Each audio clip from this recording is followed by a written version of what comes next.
On the evening of June 14th, 1985, a man named Curtis Wayne Bishop was restocking shelves in aisle 7 of the Walmart Supercenter in Springfield, Virginia, when he noticed that someone had left a blue canvas duffel bag wedged behind a pallet of laundry detergent in the storage area. The bag was partially hidden, tucked into a corner where the overhead lights didn't quite reach, and Curtis only spotted it because he'd dropped a box cutter and had to crouch down to retrieve it from under the bottom shelf. He pulled the bag out, expecting to find someone's forgotten gym clothes, or maybe stolen merchandise that a shoplifter had stashed and planned to retrieve later. Instead, when he unzipped it, he found himself looking at approximately 40 rolls of 35mm film, the kind used in cameras, each roll carefully labeled with dates and alphanumeric codes written in neat block letters. Beneath the film rolls was a street map of the greater Washington, D.C. area with several locations, marked in red ink, and a spiral notebook filled with columns of numbers that meant nothing to Curtis, but looked like the kind of thing that should mean something to someone. Curtis Wayne Bishop was 28 years old that June evening. He had worked at the Springfield Walmart for just over 3 years, starting as a cart pusher in the parking lot and working his way up to overnight stock crew lead. His shift ran from 10 at night until 6 in the morning, 5 days a week, and his job involved unloading delivery trucks, breaking down pallets, and ensuring that merchandise made it from the storage area to the sales floor before the store opened for business. It was physical work that paid $9.40 an hour, and Curtis supplemented his income by picking up extra shifts whenever management offered them. He lived alone in a 1-bedroom apartment in Alexandria, drove a pickup truck that was older than he was, and spent his days off fishing on the Potomac or watching baseball games on a television set that received exactly 4 channels if you positioned the antenna correctly. The Walmart in Springfield was one of the larger stores in the chain's expanding presence in the Northern Virginia area. It sat in a sprawling parking lot off Old Keene Mill Road, surrounded by strip malls and residential developments that had been farmland 20 years earlier. The store employed roughly 300 people across all shifts and departments, and it served a customer base that included military families from Fort Belvoir, government workers commuting to Washington, and the growing suburban population that had transformed Fairfax County from rural countryside into bedroom communities. Curtis knew maybe 50 of his co-workers by name, recognized another 100 by sight, and had no idea who most of the rest were. The overnight crew was particularly transient. People came and went, took jobs and quit them, showed up for a few weeks and then disappeared without explanation. Curtis stood in the storage area holding the duffel bag, his box cutter forgotten on the floor beside him, trying to make sense of what he was looking at.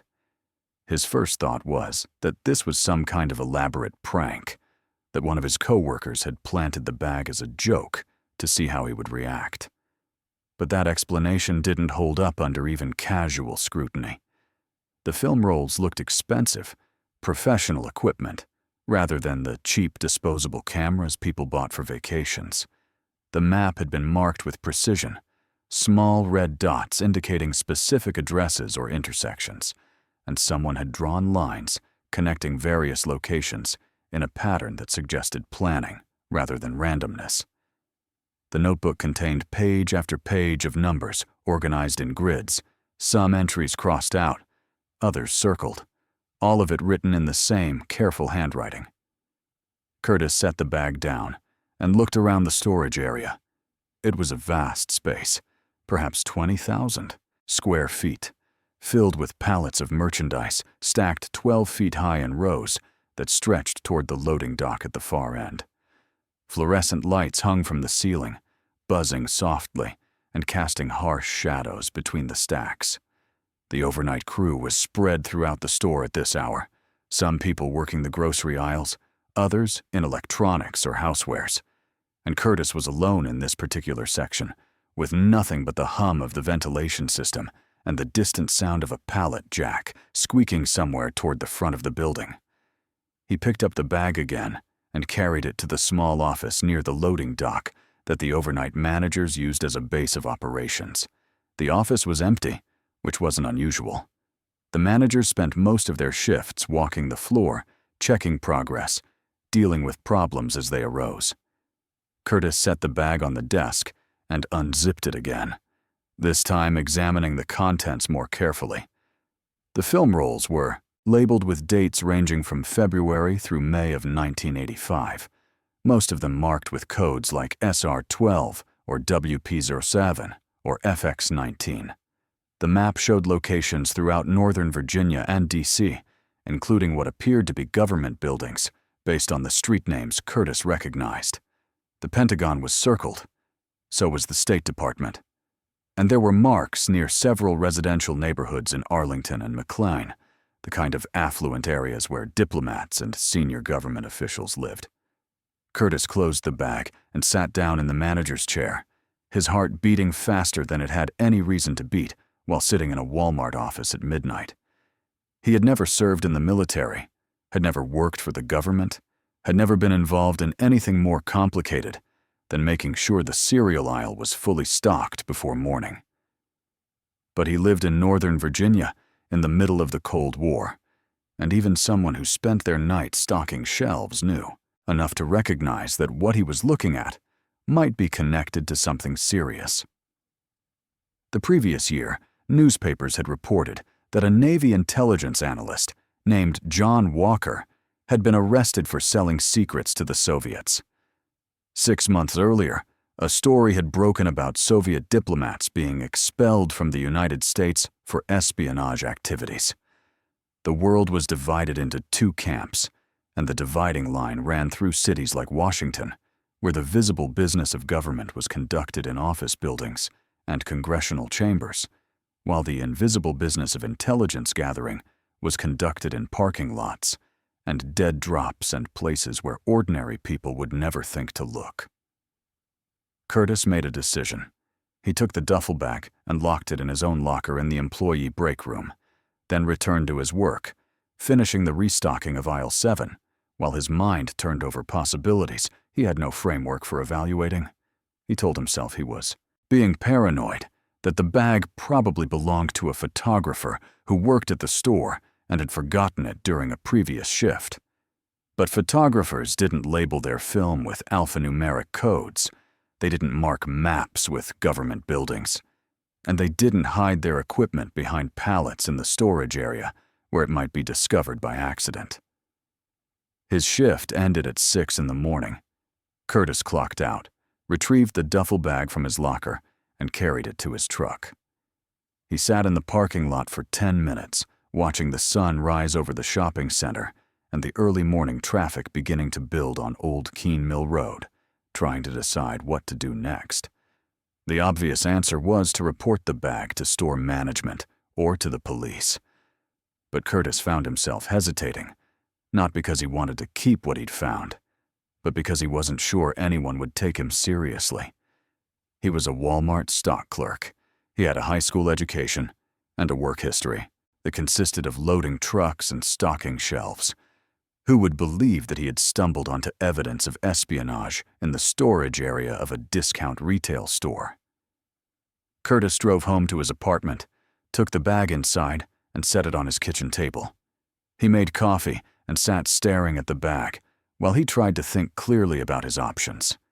He thought about his father, who had worked construction his entire life and had always told Curtis that when you see something wrong, you speak up about it, regardless of whether people want to hear it. He thought about a history teacher he'd had in high school who had spent an entire semester talking about the Cold War and the importance of ordinary citizens remaining vigilant against threats that hid in plain sight. And he thought about the fact that if this bag did contain something significant, and he simply reported it to his store manager, there was a good chance it would be dismissed or mishandled or lost in the bureaucratic shuffle of a retail corporation that had no procedures for dealing with potential espionage. Curtis decided to take the bag to the FBI, not immediately, but after he'd had some sleep and could think more clearly about how to explain what he'd found without sounding like he'd lost his mind. He locked the bag in his bedroom closet, set his alarm for 2 in the afternoon, and fell into a restless sleep where he dreamed about film canisters arranged in patterns he couldn't quite decipher. When he woke that afternoon, Curtis called the FBI's Washington field office from a payphone at a 7-Eleven 3 blocks from his apartment. He told the person who answered that he had found something at his workplace that might be related to intelligence activities, and he needed to speak with someone who handled that kind of thing. There was a pause on the other end of the line. Then the voice asked him to hold. Curtis waited for nearly 5 minutes, feeding quarters into the phone, before a different voice came on, deeper and more skeptical, asking Curtis to explain what he had found. Curtis described the duffel bag, the film rolls, the map, the notebook. He gave his name and the address of the Walmart where he worked. He said he was willing to bring the bag to the FBI office if someone wanted to look at it. The voice on the other end asked several questions. Where exactly had Curtis found the bag? When? Had he touched the contents? Had he told anyone else? Curtis answered each question as accurately as he could, and by the end of the conversation, the skepticism in the voice had shifted to something else, something that sounded like interest, or perhaps concern. The voice told Curtis to bring the bag to the Washington field office at 1900 Half Street at 4 o'clock that afternoon. Curtis said he would be there. He hung up the phone and drove home, retrieved the duffel bag from his closet, and spent the next hour and a half driving into Washington and finding parking near the FBI building. He walked into the lobby at exactly 4 o'clock, carrying the bag and feeling profoundly out of place in a building where everyone else wore suits, and moved with the purposeful efficiency of people who knew exactly where they were going. He gave his name at the front desk and was told to wait. He sat on a bench in the lobby for 20 minutes, watching agents and support staff pass through security checkpoints, until a man in his mid-40s, wearing a gray suit and a conservative tie, approached and introduced himself as Special Agent Thomas Marwick. Marwick asked Curtis to follow him, and they took an elevator to the 4th floor, then walked down a hallway to a small conference room with a table, 4 chairs, and no windows.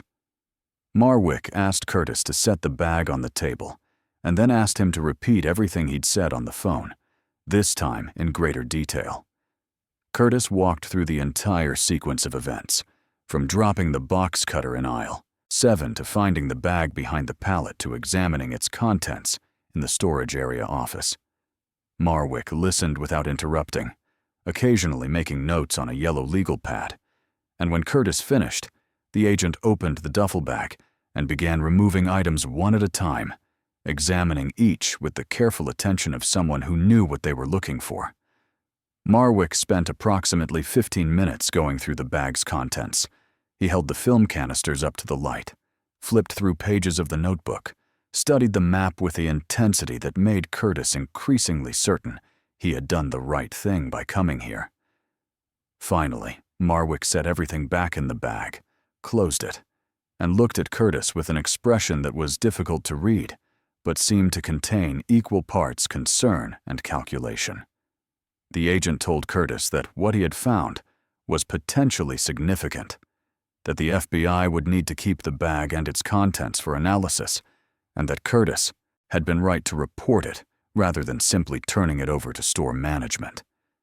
Marwick also told Curtis very clearly and very seriously that he needed to keep this entire matter confidential.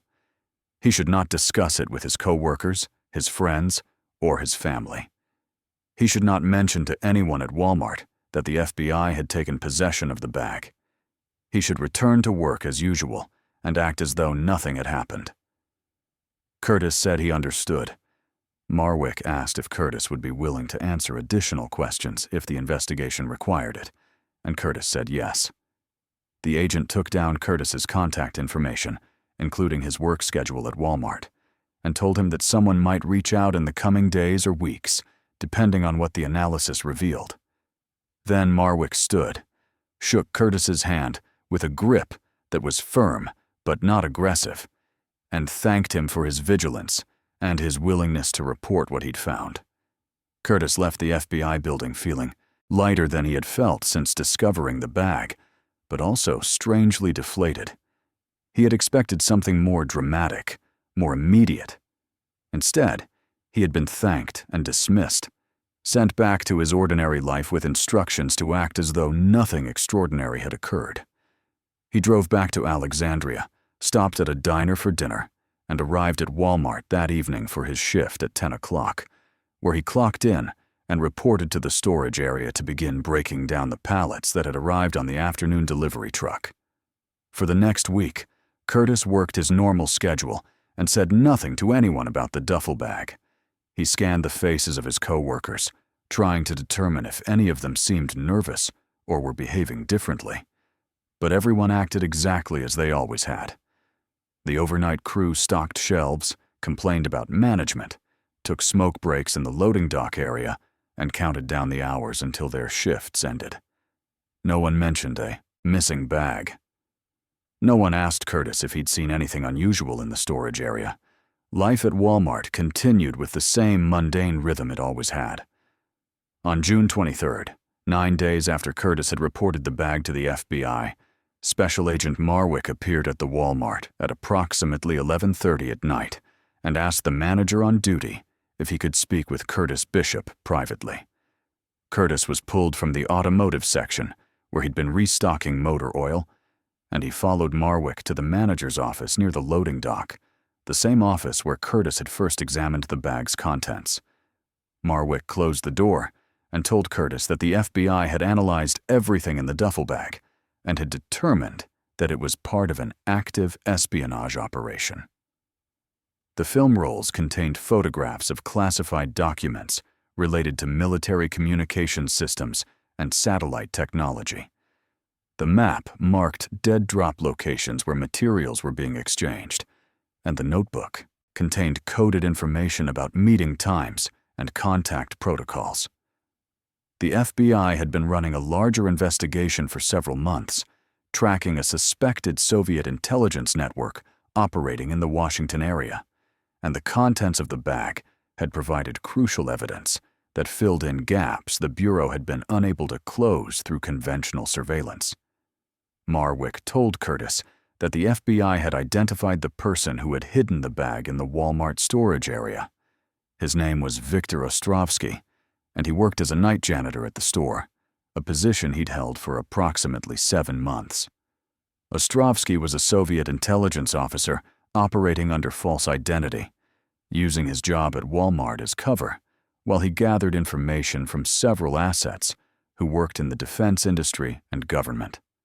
The Walmart location had been chosen specifically because it was large, busy, operated 24 hours, and was located in an area where Soviet diplomats and intelligence officers could travel without raising suspicion. The storage area was perfect for dead drops. Someone could enter the store as a customer, make their way to the storage area under the pretense of looking for an employee or using a restroom, hide materials behind pallets or in rarely accessed corners, and leave without anyone paying attention. Curtis listened to all of this with a growing sense of unreality. He had worked alongside Viktor Ostrovsky for months, had exchanged greetings with him during shift changes, had seen him emptying trash cans and mopping floors, and going about the unremarkable work of a janitor. Viktor was a quiet man in his late 40s, who spoke English with a slight accent that he explained as Eastern European, from Poland, or maybe Czech, he'd said once when someone asked. He kept to himself, did his work competently, and had never given Curtis any reason to think he was anything other than what he appeared to be. Marwick explained that Viktor Ostrovsky had been arrested that morning at his apartment in Arlington. The arrest had been coordinated with the apprehension of 3 other individuals who were part of the same network, all of them taken into custody simultaneously to prevent anyone from warning the others. The operation had been successful largely because Curtis had found the duffel bag before Viktor could retrieve it, forcing the network to operate without certain materials they had expected to pass along, which created disruptions the FBI was able to exploit. The agent told Curtis that he would likely be called as a witness if the case went to trial, that he might need to testify about finding the bag and turning it over to the FBI. Curtis said he would do whatever was necessary. Marwick also told him, and this part was delivered with particular emphasis, that Curtis should expect his life to remain relatively unchanged despite his role in exposing the operation. The FBI would keep his identity confidential to the extent possible. He would not be named in press releases or public statements. He would continue working at Walmart, continue living his life, and the only people who would know about his contribution would be the agents and prosecutors who worked the case. Curtis asked if he was in any danger, if the people Viktor Ostrovsky had been working with might come after him once they learned that the bag had been found. Marwick said no. The network had been dismantled. The remaining members had either been arrested or had fled the country, and none of them knew that a Walmart stock clerk had discovered the hidden materials. As far as the network was concerned, the operation had been compromised through FBI surveillance, or possibly through a penetration of their organization by American intelligence. Curtis was invisible in this story, and that invisibility was both his protection and his reward. The agent stood to leave. He shook Curtis's hand again and told him that what he had done mattered, that civilian vigilance was essential in protecting the country from threats that operated in the shadows. Curtis asked if he would hear anything more about the case, and Marwick said probably not, unless Curtis was needed for trial testimony. Then the agent left the office, walked through the store, and exited through the front doors into the parking lot where his government sedan was waiting. Curtis returned to the automotive section and resumed stocking motor oil.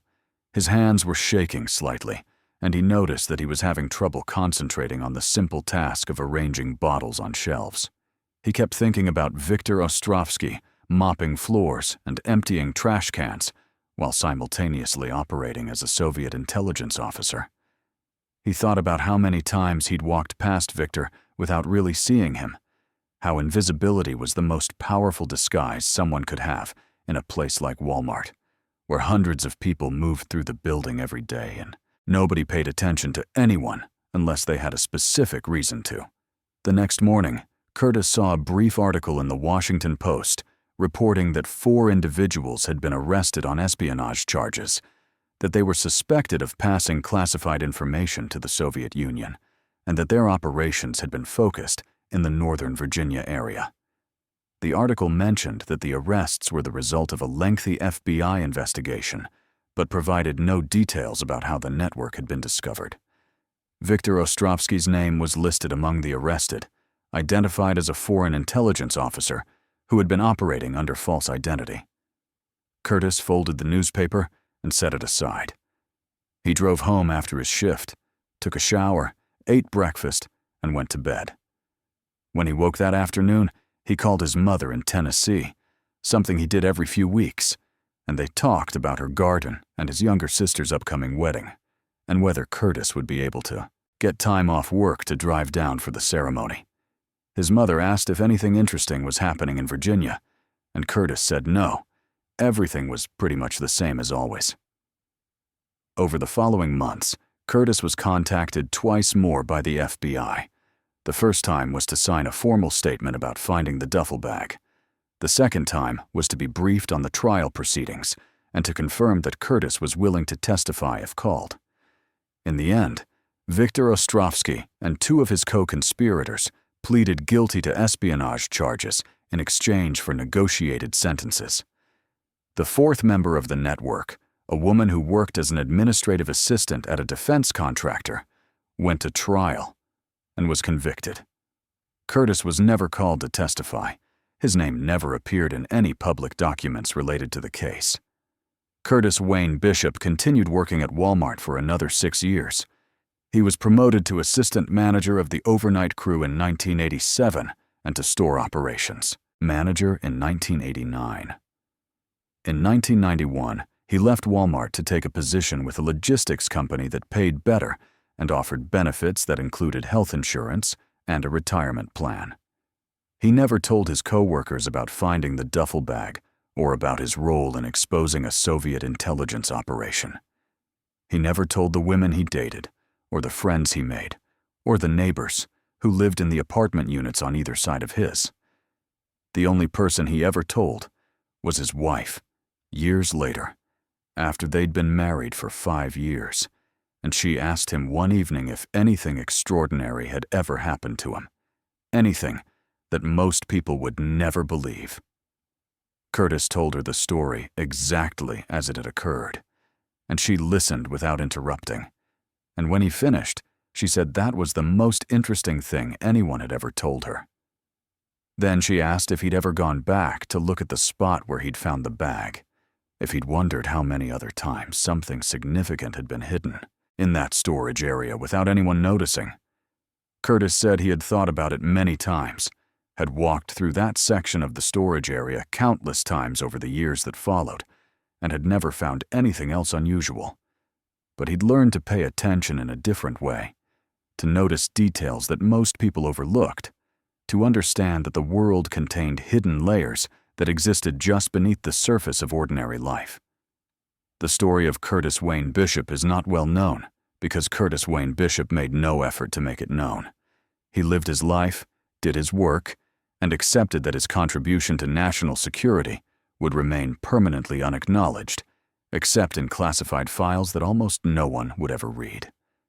But his story represents something important about how intelligence work actually functions, which is that it depends not just on trained agents and sophisticated technology, but on ordinary people who notice things that don't quite fit, who ask questions when something seems wrong, and who follow through on their instincts, even when doing so is inconvenient or uncomfortable.